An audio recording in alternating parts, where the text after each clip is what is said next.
And two countries have symbolized this problem: Afghanistan and Turkey.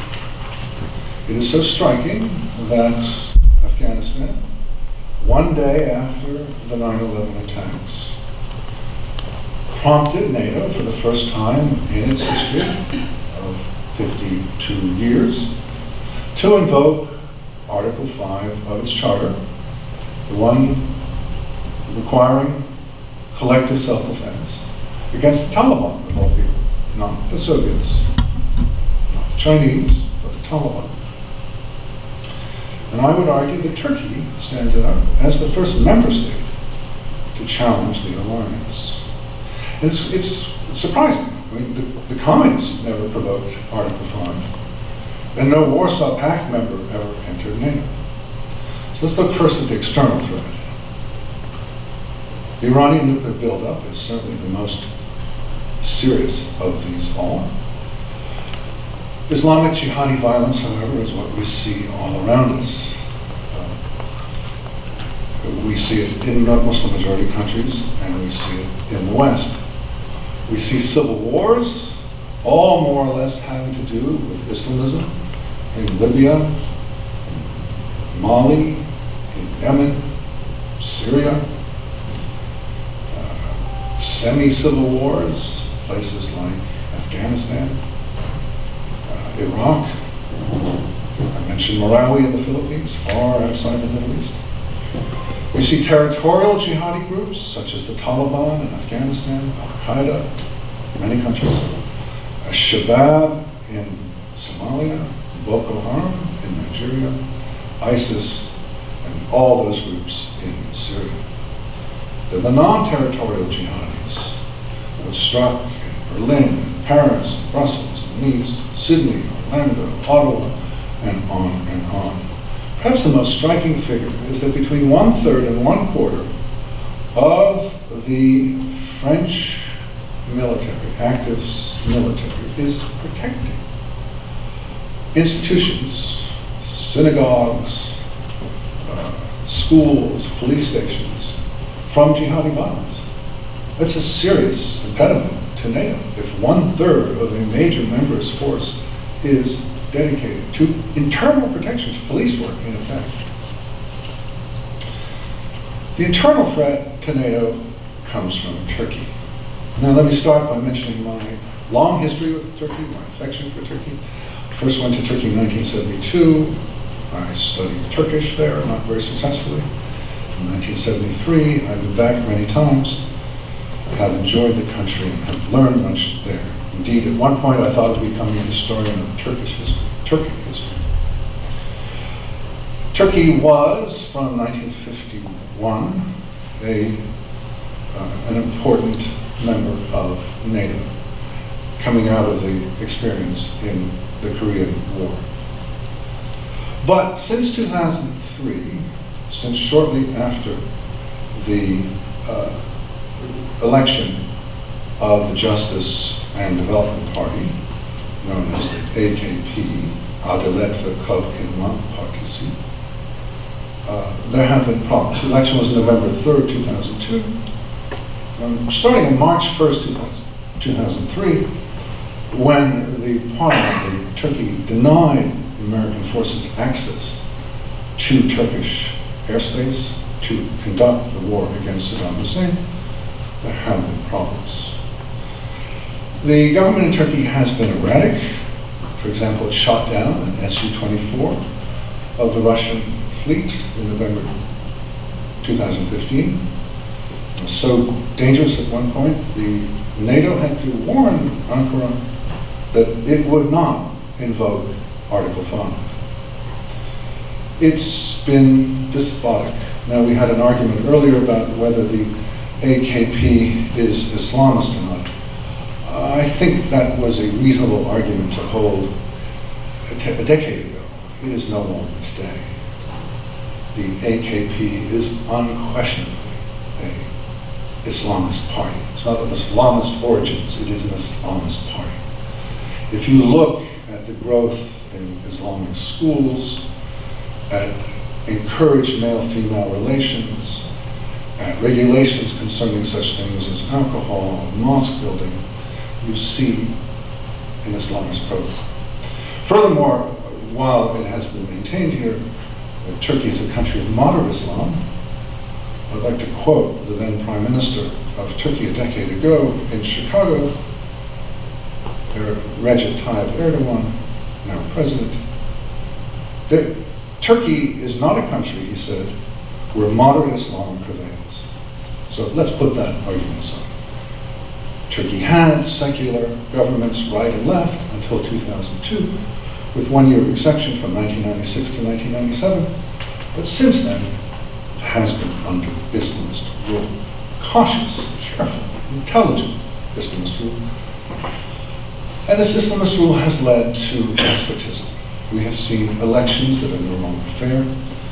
Over 200,000 people have been detained, arrested, or fired since the alleged coup of July 2016. 130 news outlets have been shuttered.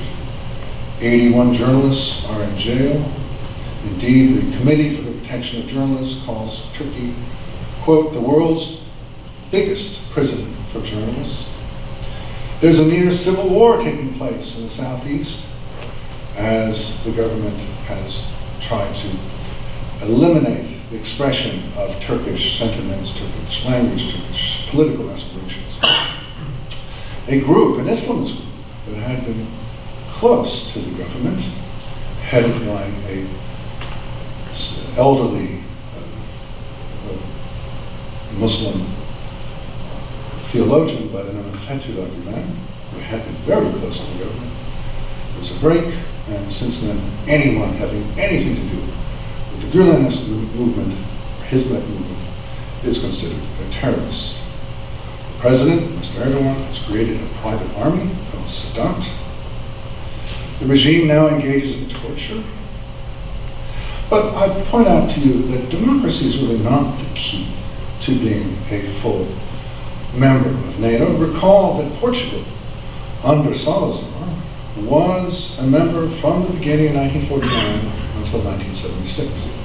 What is more important than democracy, because democracy can wane and wax, is hostility. So, for example, whereas the Portuguese despotism was friendly to NATO and was thus a member of it, the Spanish despotism under Franco was unfriendly and was not a member until after Franco. So in this light, it's important to note that the Turkish government has become very anti-Western.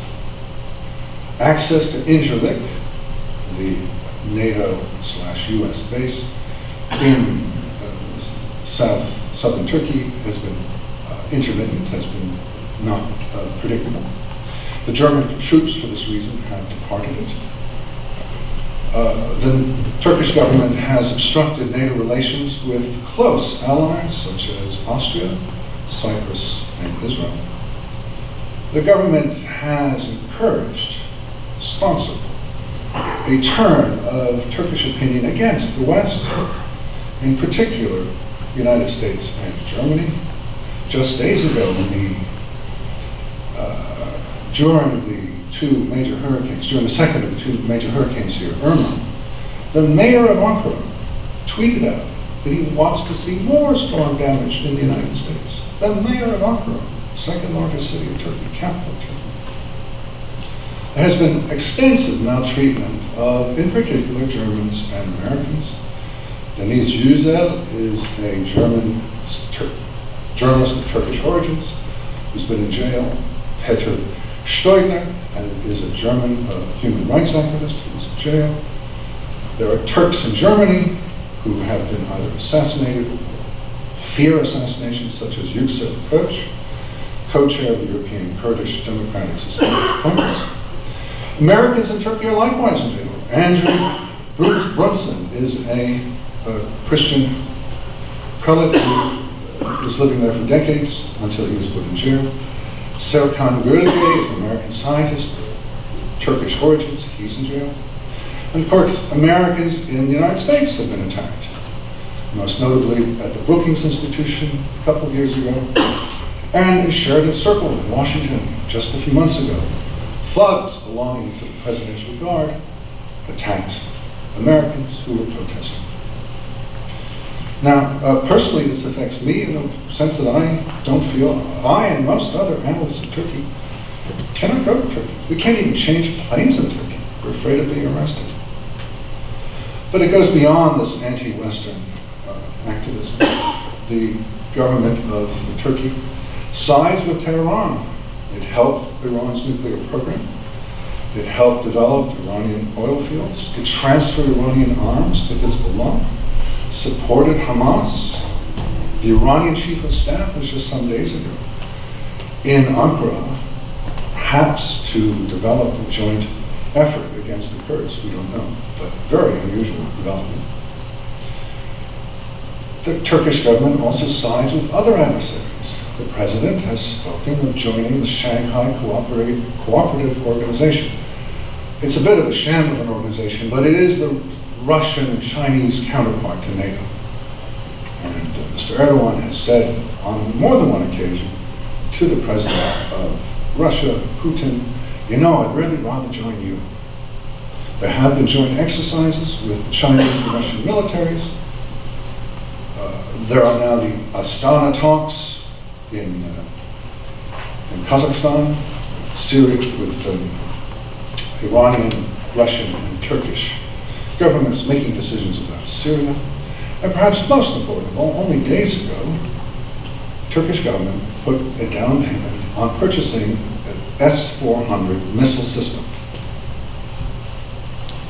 But I think worst of all is the fact that Turkey's presence in NATO distorts NATO. I believe that Claes and Özal, who I quoted earlier, were right, that NATO should be about fighting Islamism. But if Islamists have penetrated the alliance, how is the alliance going to fight the Islamists? In the good old days, NATO provided Turkey with security, primarily against the Soviet Union. And the location and the large military of Turkey were a major help to NATO. And even today, Turkey has the second largest number of troops in NATO, by a long shot. Between the US and Turkish troops, they have 3.4 million out of 7.4 million troops, or 46% of the total, and there are 29 countries. So you can see, the United States and Turkey are by far the largest armies in armed forces in NATO. But as I mentioned, the troubles began in 2003 with Iran. But as pertains to NATO, the particular troubles began in 2009. At that time, Secretary General Jagd de Hoopshaver was ending his term in July. There was a widespread consensus that the new Secretary General should be the Danish Prime Minister, Anders Fogh Rasmussen.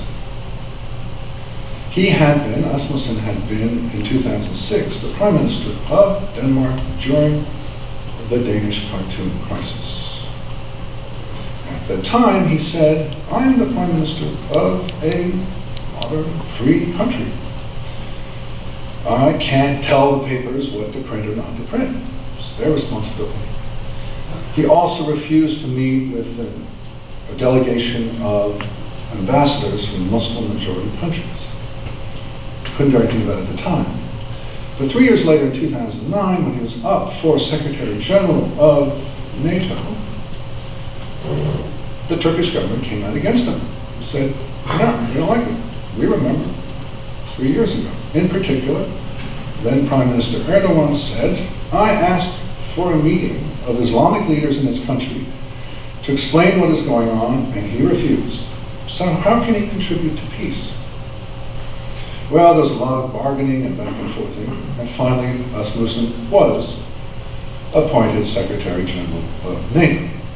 But he made it very clear, and indeed in public, that he would have to appease Erdogan, and more broadly, the movement that Erdogan stands for. He said, Rasmussen said, I will make a very clear outreach to the Muslim world to ensure cooperation and intensify dialogue I consider Turkey a very important ally and strategic partner, and I will cooperate with it and our endeavors to ensure the best cooperation with the Muslim world. Translated out of NATO bureaucratic jargon, he was saying, I won't do anything to upset the president of Turkey. This signaled not a robust NATO leading the fight against Islamism on the model proposed by Claes and Oslo, but an institution hobbled from within, incapable of standing up to one of its two main threats, the Russian being the other, for fear of offending a member government. Now, should NATO wish to change its relationship with Turkey, one must start by noting that there is no mechanism for expulsion. People say, throw Turkey out, but it can't be done. No one imagined some 68 years ago that this problem would arise. But there are various steps that NATO might consider. First of all, on the American side, to remove the nuclear weapons from Incirlik. This is a bizarre vestige of the Cold War. There are estimated to be some 50 nuclear weapons in Incirlik. From what I understand, the planes that are based in Incirlik cannot load these weapons. Ankara sometimes restricts access to the base. It is close to one of the most active and dangerous war zones in the world, meaning Syria. And it is just conceivable that the host government could seize these arms. So they should be removed immediately. It is also possible to take other steps to close NATO operations at Incirlik and move them elsewhere, for example, to Romania or to Jordan. To cancel arms sales, there was just an arms sale, a very small arms sale, symbolic arms sales, canceled by the US government. I mentioned earlier the thugs who attacked the demonstrators, peaceful demonstrators on the streets of Washington. And in response to that, the Congress said, no, we're not selling light arms to the Turkish security services. It's symbolic. You can obviously get these arms elsewhere. It was only, I think, $1.2 million, but it sent a signal. We don't like what you're doing. On a far more important level, F-35s, the most advanced fighter plane in the American arsenal, are scheduled to be delivered to Turkey in the beginning of 2018. This is a grave mistake. Other steps that NATO could consider, are excluding Turkish participation in weapons development, not sharing intelligence with Ankara, not training Turkish personnel, which just happened with the US government, and more positively, making clear that we see the Kurds of Iraq and of Turkey as our most friendly allies, or our only allies, in that part of the Middle East, and to work even more with them than we do, and also to support the Greek, Cyprus, and Israel growing alliance. Now, if choice stands before NATO, and it's not clear which steps to take, it could be that the best thing to do would be to freeze Turkey out, as I just suggested. It's not an ally, it prevents the focus on Islamism, it encourages steps that are inimical to NATO. And it also, if we took such a step, it would encourage the non-AKP Turks, the non-Islamist Turks in the country to feel more positive. But there's also an argument to keep Turkey in, which is that while Turkey is wayward, at least by being in Turkey, there is some element of influence, and therefore it's a good idea to keep them in. So no major shift should be taken. In the words of Stephen Cook of the Council on Foreign Relations, Turkey remains important, less because it can be helpful, and more because of the trouble that Ankara can cause. So which is more important?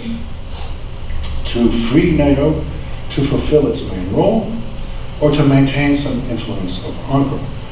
I would go the first route, but I acknowledge there is an argument, and I except that you might think otherwise. I've mentioned that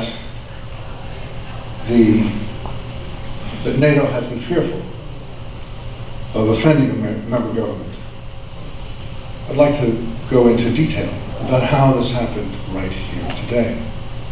If you walk outside this building, you can see Independence Hall, the home of American government, the home of the Declaration of Independence and the Constitution, our two most essential documents, two momentous events in U.S. history. The documents that created the United States and made Americans a free people. Also, just down the road, is the Liberty Bell, the national symbol of freedom.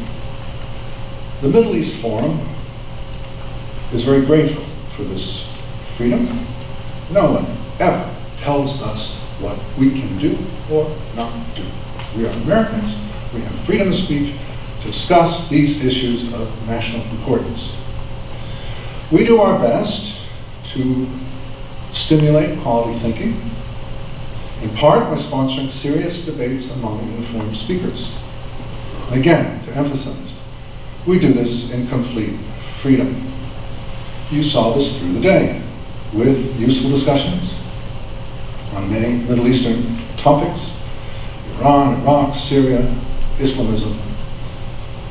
We wanted to do the same on Turkey. To inform this assembly, we invited two distinguished speakers for a robust debate about Turkey. You heard the representative of the Republic of Turkey, Mr. Cem Özkan, First Secretary of the Turkish Embassy in Washington. We were delighted he could be here. We're grateful for his address and his response to the questions this morning. We also invited Mr. Emre Çelik, who's president of the Rumi Forum, which is part of the Hizmet movement headed by Fethullah Gülen, which is now the victim of this war, political war in Turkey. Anyone associated with Gülen in any way is deemed a terrorist, can be arrested, who knows. Gülen himself, coincidentally, lives just 130 miles away from us here in Salisbury, Pennsylvania. But when we invited Mr. Çelik, word got back to Ankara, 8,500 kilometers away, as opposed to 130 kilometers away. Kilometers, not miles. 8,500 kilometers away in Ankara, they decided no, Mr. Çelik is not welcome here, cannot speak. The political committee of the NATO Assembly, Parliamentary Assembly, was told that today's event must be canceled if Çelik appears on the program. Now, we at the Forum, having committed heavily to this meeting in terms of time, resources, publicity, and reputation, felt we had no choice but to accede and remove his name from the program. But, recalling Independence Hall and the Liberty Bell just down the street, as Americans, that troubled our conscience. Plus, this goes against the principles of NATO. Remember, safeguarding freedom. A dictator in Turkey must not be allowed to tell us in Philadelphia who may or may not speak. Simple as that. Accordingly, I am very pleased to inform you that Mr. Çelik has agreed to speak and that he is here and will address us. His background is that he has been working for the Rumi Forum for 10 years. For 8 years, where he is focused on intercultural dialogue. He is a columnist at the Huffington Post. He has degrees in computer engineering and teaching. He is originally from Australia. He will become an American citizen within days. Congratulations to him. He has committed no crime in the United States. The U.S. legal system has no problem with him. He is free to speak, to write, to travel as he wishes, without constraint.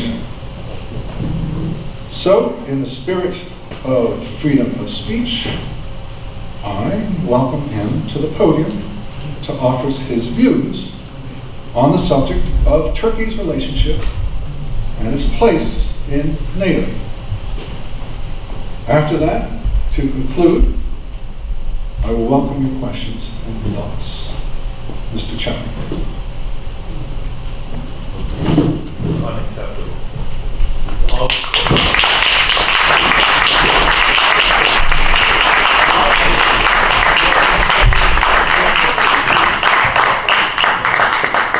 As the head of the delegation, I have a point of order.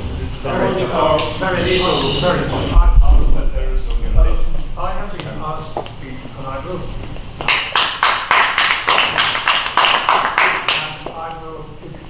I hope the Turkish delegation will stay until you've heard what I'm going to say. Whatever you do after that is up to you. First, I have a point of order. I will make my statement, and then. But Barry, I will call. Well, I have your name here. I will call you first, but if you don't mind, then you should not be on the spot. Because If it's you in don't- our program. And If- this I will deal with it. This is a big one. We have our rules, there's NATO PA, and he cannot be on the spot. This is our program. He came here according to this program and not here. And I will speak if you don't mind. I don't mind at all. Right, good. Freedom of speech for everyone, sir. Thank you.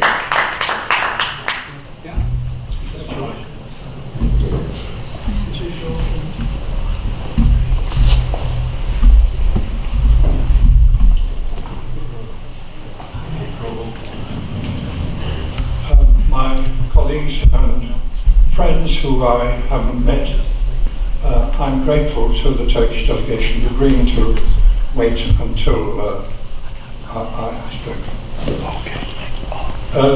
Daniel, you said during the course of your remarks about Turkey that this is a argument to both sides.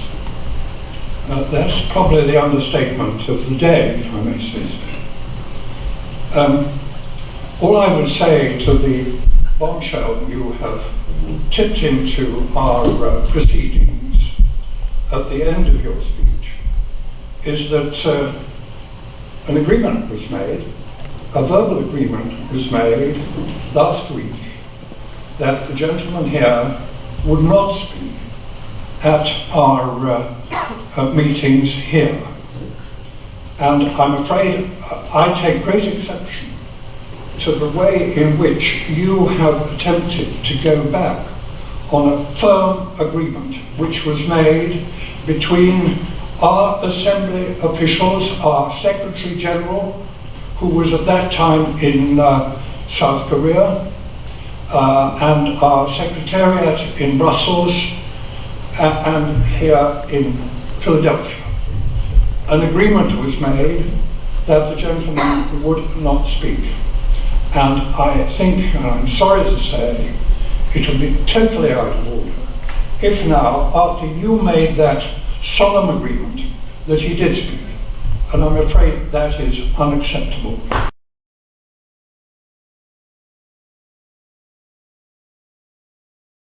Now, I'm grateful to you for listening to me. I think we really ought to ask Berat Konkar, if he will now, to make his comments. All I want to say, Daniel, that if you're going to have him on, if he's you going are, to speak, it's and there's against you forced us to take him off. it's against the verbal Under agreement. duress. If you We are took going him to, off the roster. Well, I'm giving him my personal time. well, I invite him to you can speak. please yourself. When you are finished. But he I is- made a deal, but I'm afraid I shan't be here to listen. Okay. That's You are all right. free to stay or But to thank you for having us. Thank you for coming.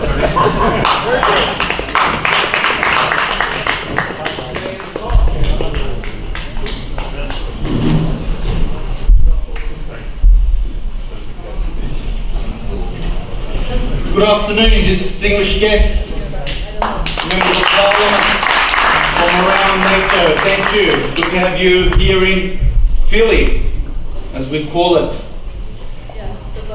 NATO is, of course, as you all know, a 29-member organization that promotes democratic values.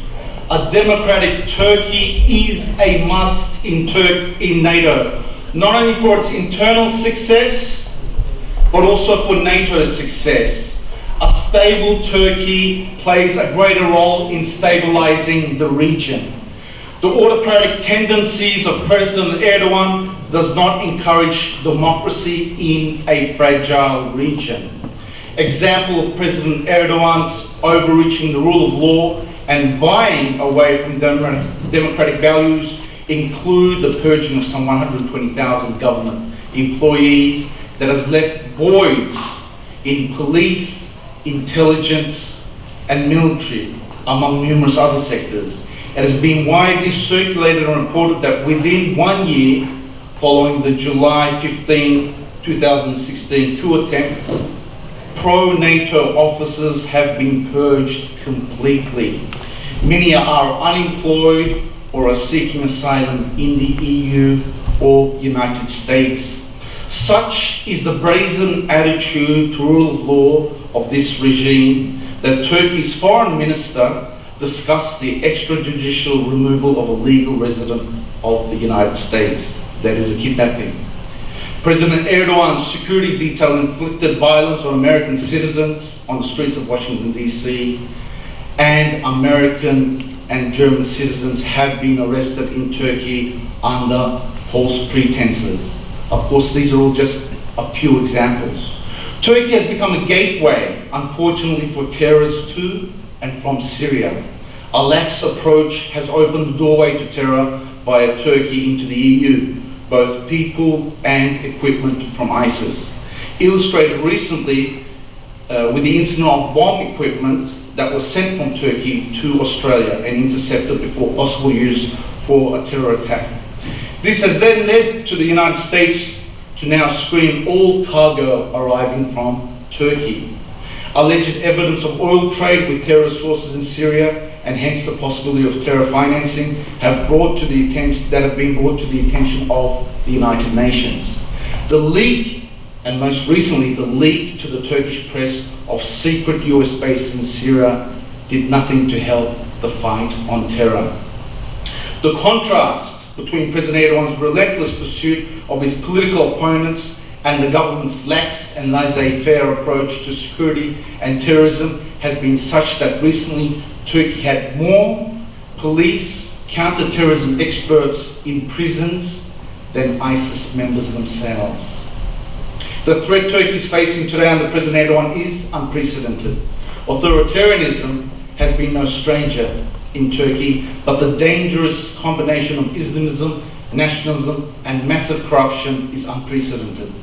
The state institutions and social mechanisms holding the nation together are falling apart due to extreme politicization, polarization, and crony capitalism. Turkey's ties with the West has never suffered this much, marked by almost constant tension and mutual mistrust. President Erdogan wants to make all his foreign and domestic opponents linked first and foremost to the Gülen movement. To find out what really happened on and before July 15 is nearly impossible. This is the attempted coup, because judicial and media independence are almost completely lost. However, what happened after July 15 is clear. Under the pretext of a clear and present danger, Erdogan has been building a new regime of fear and repression. Let us remember, Turkey adopted multi-party democracy in 1950 in order to join NATO.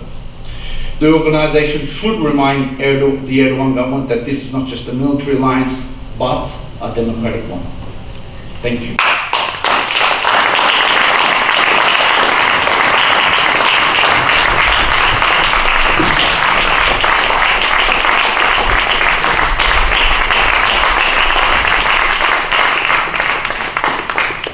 So I call the meeting closed. Thank you all for joining us.